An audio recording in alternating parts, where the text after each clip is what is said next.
Ассалаумағалейкум туғандар, қандайсыздар? Назарыңыздарда қайрадан эле Базар жоқ каналы. Бүгін 29 январь 2023 жыл мен Бишкек шаарынын түштүк тарабы Кашкабаш айылында сіздерге бир сатылуучу үй көргөзмөкчүмүн. Биринчи жолу баруу жолун түшүндүрөйүн.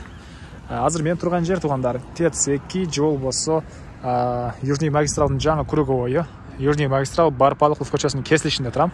Сиздер ушул жерден бир аз эле батышты карай басып, андан ары сол тарапка карай түз кетсеңиздер, бул жакта мынакей могу айыл Кашкабаш айыл болуп калат. Ал жерге чейин 396 маршрутка менен сиздер Ош базарынан барсаңыздар болот. Бул жерге чейин көптөгөн эле маршрутка автобустар келет тугандар. Мектепке, бул селекциянын мектебине барышат экен балдар. Мына ушундай, бул жер Южный магистрал Барпалыков ТЭЦ-2 жана ушул жерден сиздер түштүктү карай бара бересиздер. Келүү жолун түшүндүргөнчө тугандар, бүгүнкү чыгарышта сатылуучу үйгө да жетип келип калдым. Бул үйүздүн көчө тарабы. Так, чоң Кашкабаштын трассасынан батышты карай бассаңыздар катардагы 7-чи үй болуп калат. Трассадан 100 метрдей батышыракта мынакей тугандар. Анан мына бул жерден тугандар ТЭЦ-2 Южный магистралдын жаңы круговой баары көрүнүп турат. Андан ары бул мына үйүздүн көчө тарабы бийик кылып көчө тараптан забор кылынган. Эң эле чыгыш чек арасы бул кошунан могу заборуна чейин, эң эле батыш чек арасы бул жактагы могу көчөгө чейин үй угловойдо жайгашкан.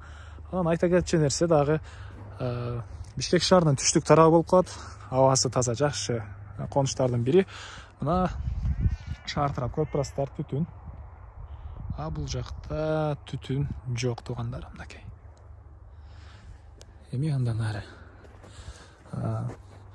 бул жерде калитка, анан үйдүн батыш тарабында машина киргенге дарбазасы батыш тарабында орнотулган. Мынакей батыш түндүгүрөгүндө болуп калат бул жакта. Анан узун турасы 15ке жети болгон үй тышкы тараптан утеплять этилип, анын тышкы табанынан текстура чачылган, фундаменттер деле бийик эле куюлуп тур. Стенасы фескоблок тышкы тараптан утеплять этилген. Андан ары үй өзү жалпысынан бул жакта 2 бөлмө, анан ары жакта дагы 2 бөлмөдөн турат. Ички тарабына душ, ысык суулар бар экен. Азыр бул жагын көргөзөйүн. Бул жагыны үй ээси өзү швейный цех катары колдонгон экен. Бул жакта мондай чоң 2 бөлмө, мынакей. Чыгыш тараптан пластик терезелер. Анан бул жагына дагы 1 бөлмө, мынакей. Батыш тарабынан форточкалар орнотулган. Ар бир 1,5 метрдей аралыкта мондай точкалар, кийим тиккен машинелер үчүн мондай точкалар орнотулган.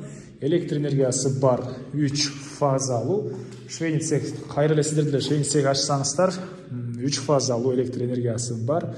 Көп эле машинелерди, аппараттарды кенен колдонсоңуздар болот. Андан ары суу бар экен. Канализациянын суусу септикке куюлат, септик бар тугандар. Андан ары бул жакта бул мына короосу, жеринин аянты 4 соток, документтер боюнча кызыл китеп бар. Үй утеплять этилген. Андан ары бул жакта узун турасы 11ге 10 болгон чоң үйгө куюлган фундамент. Мынакей 11ге 10 узун турасы бул жактан.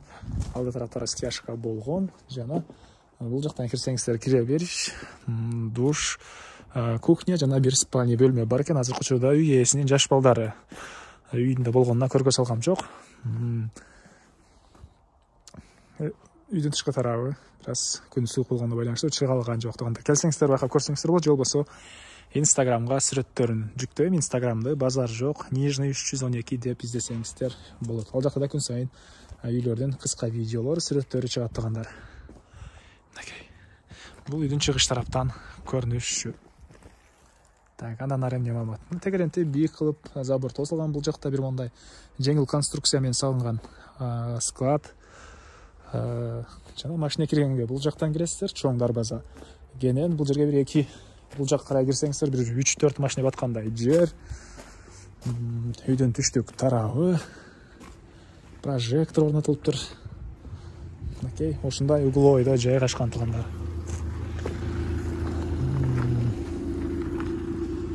Арыкбаев Ашырбек көчөсү 2-Дарек болуп калат экен.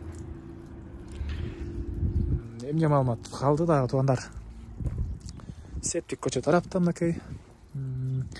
Айтылган бир эле баасы калды окшойт. Бул үйүстүн баасы $45,000. Сүйлөшүү болот. Ээсинин номери экранда ээси деп жазылып турат. Туугандар, зонокол сүйлөшүп көрүңүздөр, сүйлөшүү болот.